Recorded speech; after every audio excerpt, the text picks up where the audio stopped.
Just we want to request them to reconsider for class 9. And they can start from class 6 foundation years, but for this year they should reconsider. But now suddenly with this knee-jerk reaction that has happened, I can very well understand the anxiety, because as Archana ji said, there are her own child is studying German, there are other children. So, there's a certain feeling of being let down because they have been preparing for this language. They are forcing to learn only Hindi, English, Hindi, Sanskrit, Hindi, Sanskrit. Then I don't think it is a use. Language is more than a tool of communication. It's a vessel of memory, identity, imagination, all of that. So by sort of thrusting things on people, how does it become a tool of communication?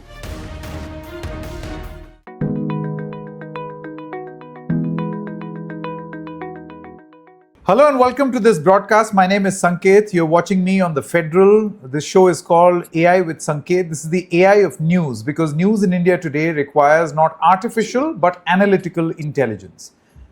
The government has introduced a 3-language formula, but that has led to a lot of concern and doubts in the minds of, forget politicians for a moment, parents and teachers. What are those doubts and how should they be addressed?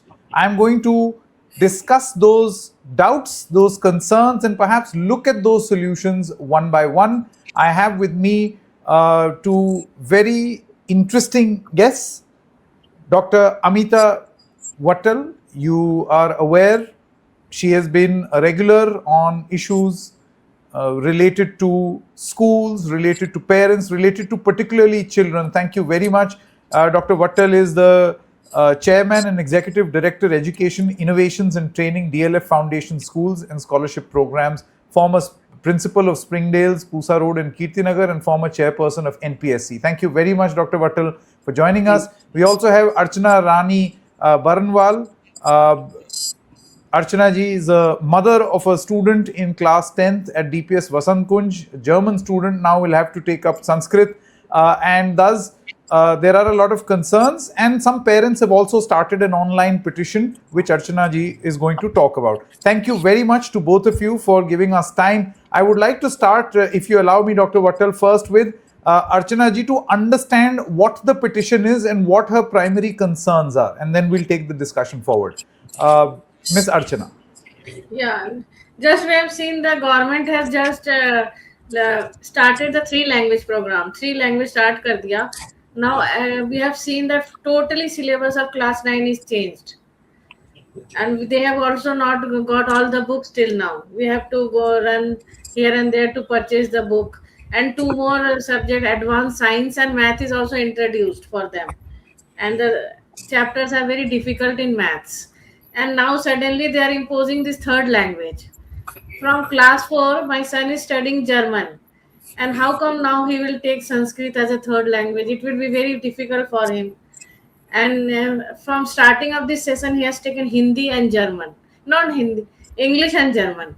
And now they have considered English as a foreign language, and he have to take Hindi, Sanskrit and English, and he have to leave German.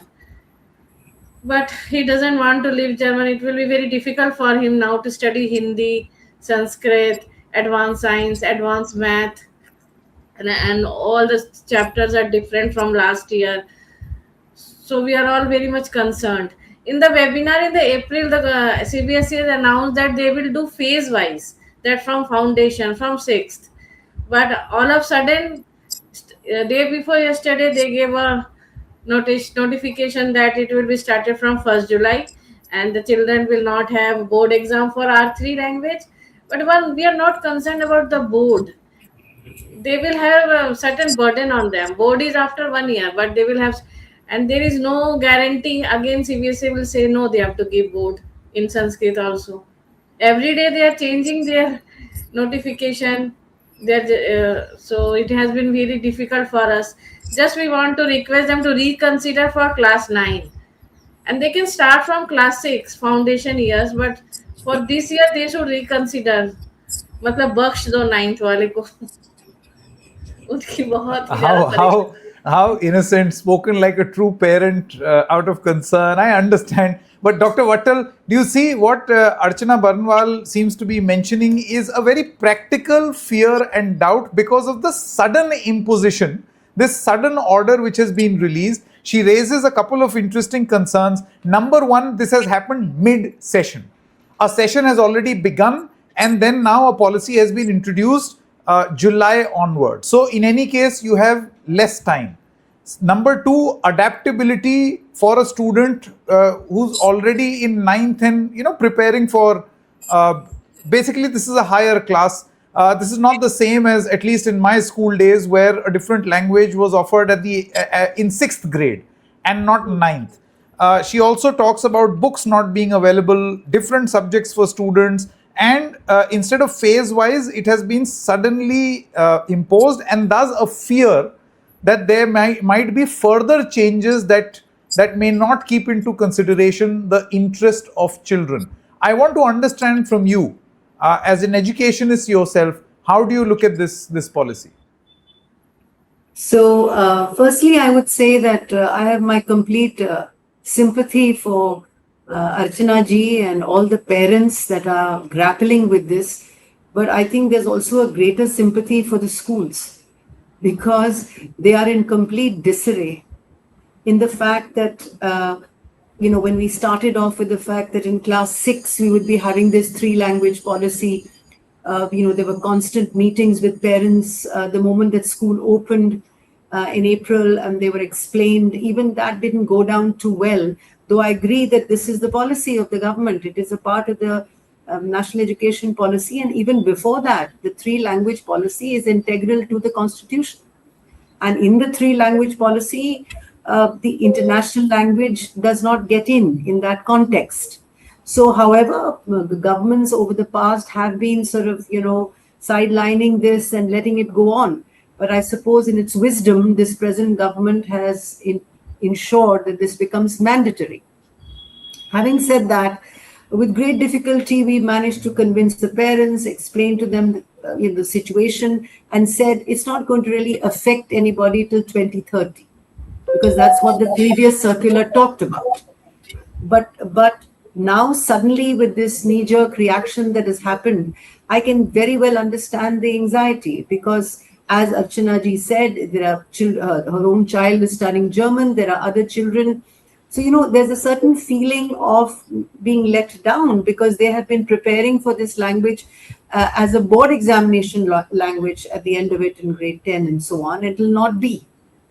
Because as far as I know, the one doesn't know with the constant change, that the present 10th is status quo as far as the international language is concerned and the assessment in the board is concerned. But this 9th will certainly not have a board assessment of the international language. Now, definitely, there are groups of educators who are meeting with the chairman CBSE. There are groups of educators who are planning to meet with even the minister.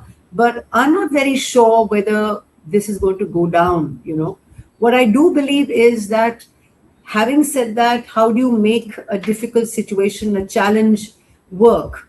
And if push comes to shove, we will have to make it work. And so perhaps the only saving grace is that regular assessment or any kind of official assessment will not be done of this language. Of course, there are so many problems that are there, as far as I would say at one level, we are saying that, we're looking at a Vishwaguru kind of situation. We're looking at a global world. And then suddenly we have sort of sidelined all the international languages, which are now only going to be taught in clubs if schools want it. I know that a lot of schools have said that they will be asking many of their language teachers who are teaching international language to leave. And so there'll be a lot of anxiety even in that, because they have been working with schools for years now. So a lot of schools are doing that. And because they find it simpler to just remove that language. And immediately what all children will take on is Sanskrit. At least I know that in North India, they'll take it on because they think of it as scoring. They think that they've been doing it. essentially Sanskrit is a language of scripture. It's not really a spoken language. But having said that, what I do believe is that we have to be ready for this. We have to find ways and means of, seeing that this language is transacted, and it will not necessarily be transacted as scientifically as you teach a regular language. It will be done through salutations, 20 best words, music of that particular state, because I know that when we did a mapping of our classes, some children wanted Punjabi, some wanted Bengali. So, having said that, within the teaching community, if within the school we have teachers who are teaching Bengali or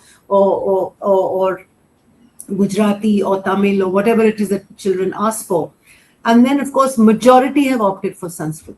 So this kind of mapping will have to be done again in class 9, the same mapping that we did in class 6. And also if 9 is in this situation, then I gather 7 and 8 will be in the same situation, because then that circular will not hold, in my understanding. I may be wrong. The circular may not hold that till 2030 that we can wait till 2030. Because if 9th has got that kind of a status, then 7th and 8th will be like a bit of a trishanku in the middle, if you know what I mean. Because then what is 7th and 8th going to do? So then in most reasonable situation, then 7th and 8th should also follow what is happening in grade 6. Because then why would 7th and 8th carry on with German and carry on with Spanish if in the 9th they don't have to do that? So you see, it's very fuzzy right now. And I think parents should just take a breath and not worry and enjoy the vacations, because definitely this kind of circular which has come out will be relooked at, will be reviewed. And I'm sure some kind of formula has to come out of it, because we also have the 7 and 8 in the middle. 6th has already been looked at. 9th suddenly has come up with this concept. Well, at least, thank God, 10th will have a status quo as of this year, 26, 27.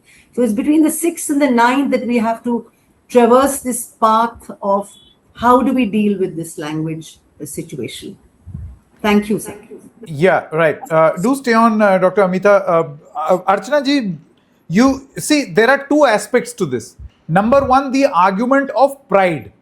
Pride in regional languages, pride in Indian languages.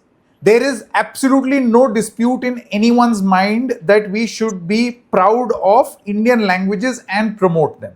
I'm sure no parent has a problem, no Indian should have a problem, no teacher, no administrator, no one, no educationist.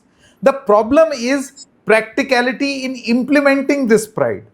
Do you feel that is the point that needs to be spoken out? Right now, all arguments of the government is about taking pride in Indian languages. That is not a debate at all. It's the practical implementation of that pride, which is the point of concern.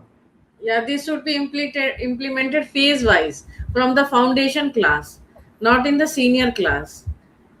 As they have learned the German from the foundation class, how come they change again out of sudden Sanskrit?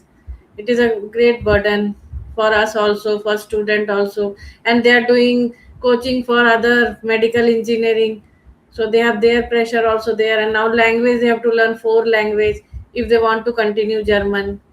So this has become a complete mess in our house, everywhere.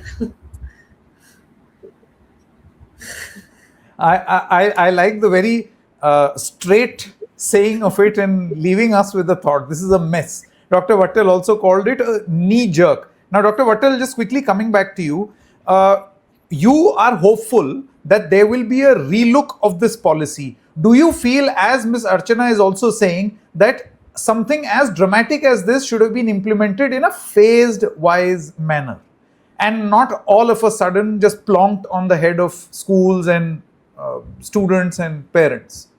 Do you think phase-wise should have been a better way of doing it? Well, that is an ideal situation, that things should be phase-wise. But in our country, when have things been ever phase-wise? Because I think, so many issues, so many things that happen. It's such a large country, and normally, even I know that I was deeply associated with CCE. It just happened, the ban. So, government after government specializes in doing this for the simple reason that it has to work, and they feel okay unless it becomes, unless I remember that overnight you got CNG buses. So, and I remember the troubles that happened, but today we are all into it. So I think we should take heart and say somewhere it has to happen.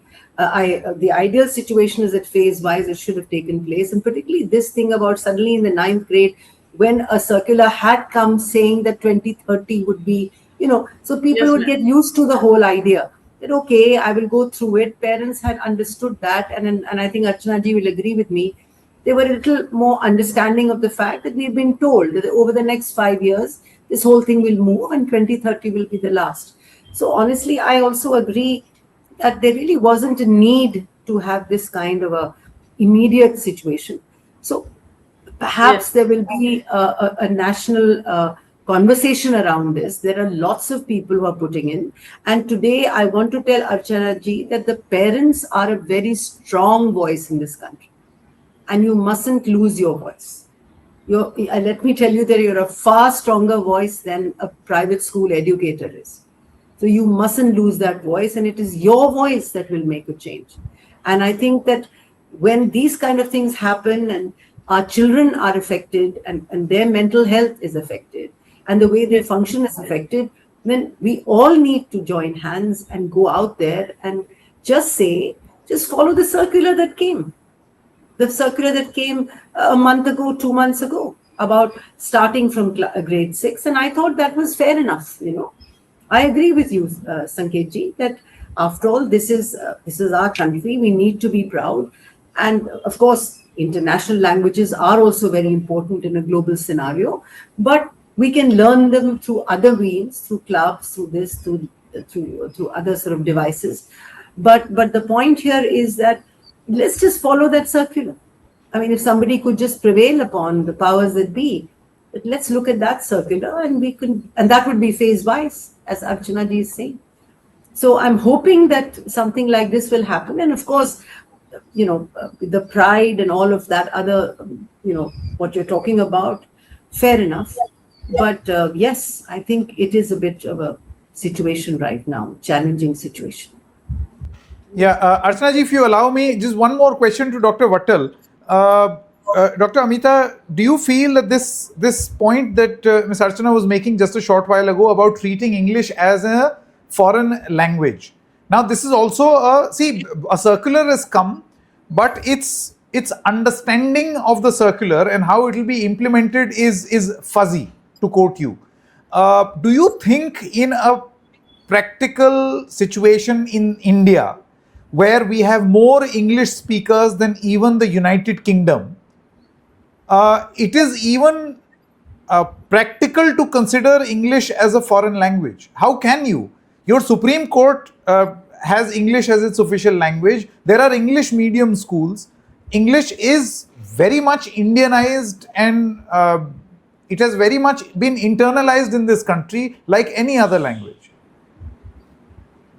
It's interesting that you say that, Sanket, because I've always believed that English was a modern Indian language.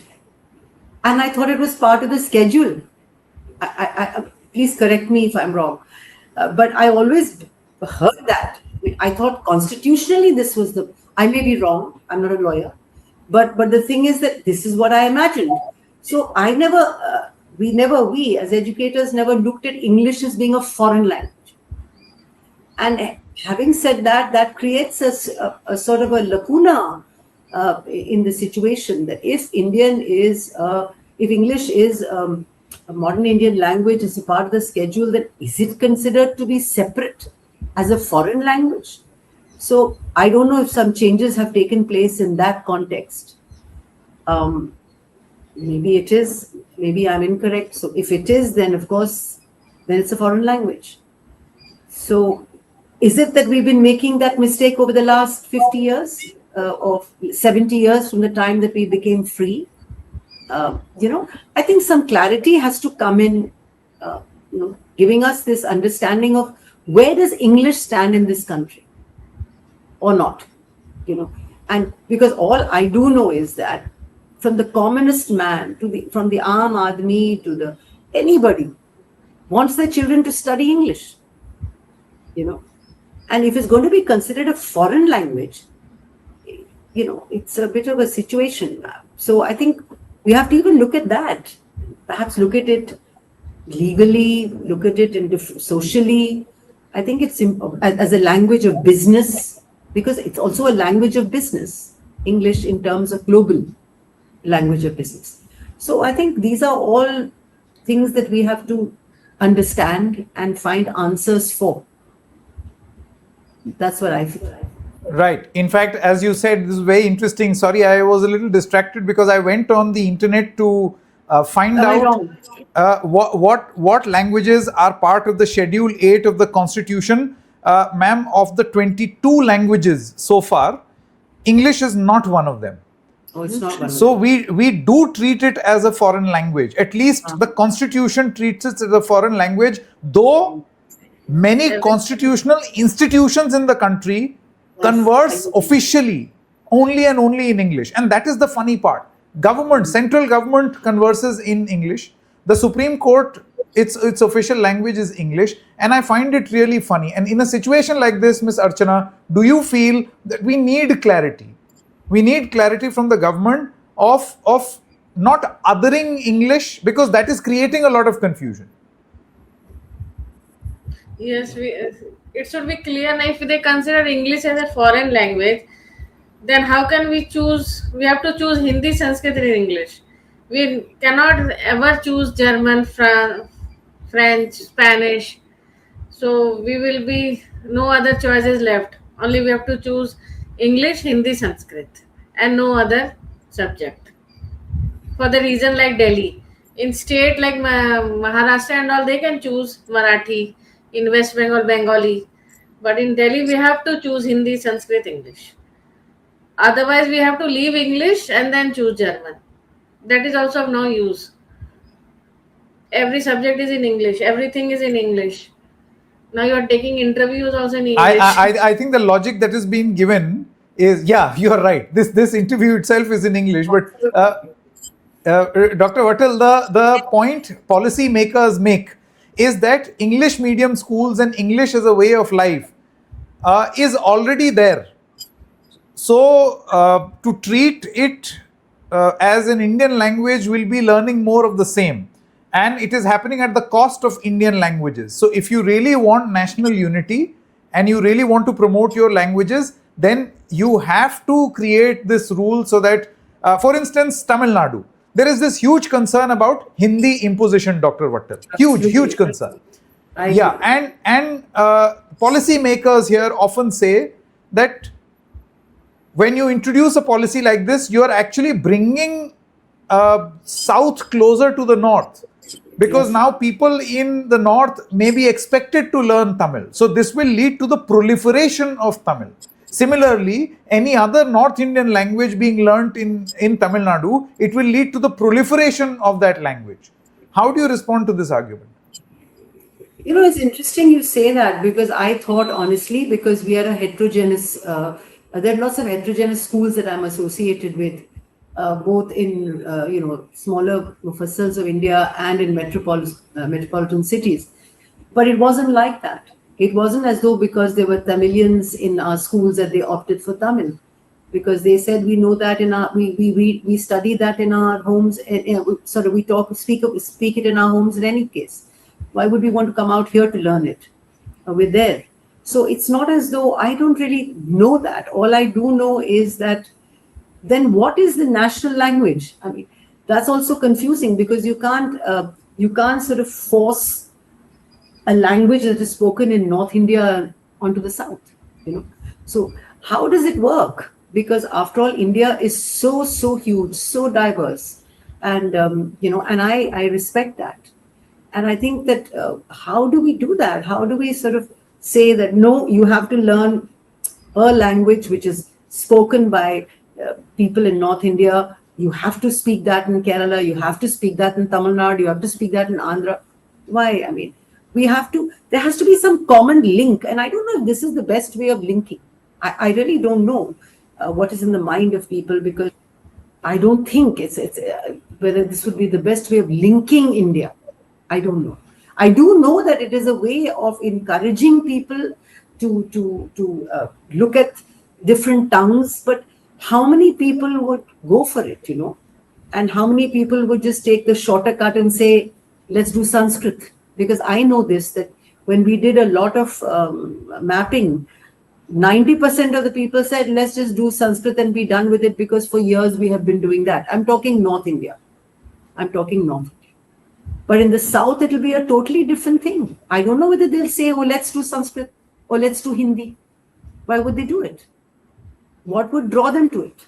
You know? So do you feel that this is some sort of a forced acceptability, that you will be forced by law to accept something? Yes, sir. That the intention is unity, so be forced to impose unity.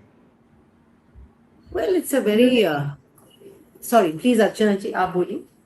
नहीं, मैं बोल रही India is known for unity in diversity, different culture, different language, there is a beauty in it, and everyone they are forcing to learn only Hindi Sanskrit, then I don't think it is a use. क्या ही फायदा हो जाएगा हिंदी संस्कृत पढ़ के? और इन्होंने न्याय में तो स्किल डाला था ना, कि स्किल सिखाएंगे बच्चों को, एआई सिखाएंगे, रोबोटिक्स सिखाएंगे. स्किल तो कुछ भी नहीं है, सिर्फ लैंग्वेज ही सिखा रहे हैं. स्किल तो कोई भी स्कूल में नहीं आया अभी तक, कोई भी स्किल नहीं आ रहा इनका. आर्ट है, बुक तो दिया इन्होंने, स्किल की बुक आ गई है, प्रवीण कौशल एंड मधुरिमा, बट उनकी कोई हो ही नहीं रहा पीरियड, बस language. Dr. Wattal, your closing comments.